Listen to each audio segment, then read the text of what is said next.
ये जो तस्वीर आपको पीछे नजर आ रही है, ये है जेम्स द फर्स्ट और James the Sixth of Scotland.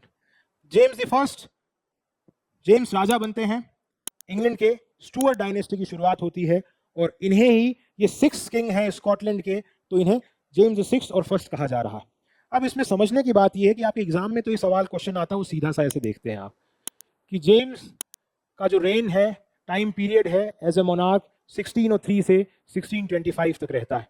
इसी जेम्स को लैटिन में बोला जाता है जैकोबस, और इसी जैकोबस से नाम पड़ता है, एडजेक्टिव एग्जिस्टेंस में आ रहा है, उसे कहा गया जैकोबियन, और इसी को जेम्स के इसी एज को कहा जाता है जैकोबियन एज।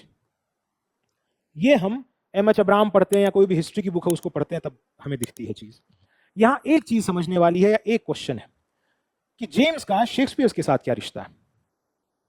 जेम्स का शेक्सपियर के साथ रिश्ता यह है, जेम्स जब राजा बनते हैं तो इंग्लैंड में स्टुअर्ट डायनेस्टी की शुरुआत हो रही है। स्टुअर्ट डायनेस्टी, इससे पहले ट्यूडर्स थे, एलिजाबेथ ट्यूडर डायनेस्टी का हिस्सा थी। स्टुअर्ट है, ये फ्रेंच वर्ड है जो स्टीवर्ड से निकला है। स्टीवर्ड का मतलब है गेट कीपर। अब एक गेट कीपर्स की फैमिली जो रॉयल्टी की तरफ शिफ्ट हो रही है, वो राजा बन रही है पुराने वक्त में। तो जेम्स को अपनी मिथ बनानी थी कि मैं किसका डिसेंडेंट हूं, बैंकुओं का, एक पुराने एक रॉयल फैमिली उसका। तो ये बताने के लिए डिवाइन राइट ऑफ किंग, मैं I am the incarnation of God, मैं भगवान का अवतार हूं जमीन पे। तो जेम्स करते क्या है, जेम्स को एक हॉलिंशेड क्रॉनिकल लिख के गए हैं। हॉलिंशेड की क्रॉनिकल, वहां कैरेक्टर दिख रहा है बैंकुओं का जो स्कॉटिश है, और ये बैंकुओं और इसके फैमिली है, वही ये मान रहे हैं जेम्स की यही मेरे ग्रेट ग्रैंडफादर है, ग्रेट ग्रेट ग्रैंडफादर है। यहां शेक्सपियर ने एक वर्क लिखा मैकबेथ, और मैकबेथ में एक कैरेक्टर आता है बैंकुओं का, और ये बैंकुओं 3 विचेस हैं।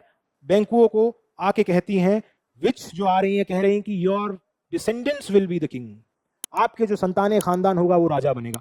तो शेक्सपियर इसी बात को कॉम्प्लीमेंट करने के लिए कहीं ना कहीं मैकबेथ में ये चीज लेके आ रहे हैं, क्योंकि आप पैट्रनेज सिस्टम इंग्लैंड के अंदर राजा के जो व्यूज हैं उसके अगेंस्ट नहीं जाके लिख सकते। अगर आप उसकी तारीफ कर रहे हैं कहीं ना कहीं, तो आपका जो कमर्शियल अप्रोच है, पैसे के लिए आप लिख रहे हैं, एज ए राइटर आप फ्लरिश करोगे, अदरवाइज नहीं। तो ये रेनेसो तक आपको ऐसी चीजें देखने को मिलती हैं कि पैट्रनेज सिस्टम कमर्शियल चीजों की वजह से राजा जो सोच रहा है मिथ मेकिंग है, उसमें जो राइटर है उसमें कंट्रीब्यूट कर रहे हैं।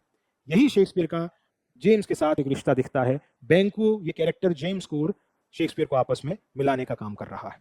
ये कहानी नुमा चीज इसलिए बताई मैंने ताकि आप जैकोबियन एज को जब समझें तो इस कहानी को भी याद रखें और एक पढ़ते वक्त कोई चीजों में मजा बन सके।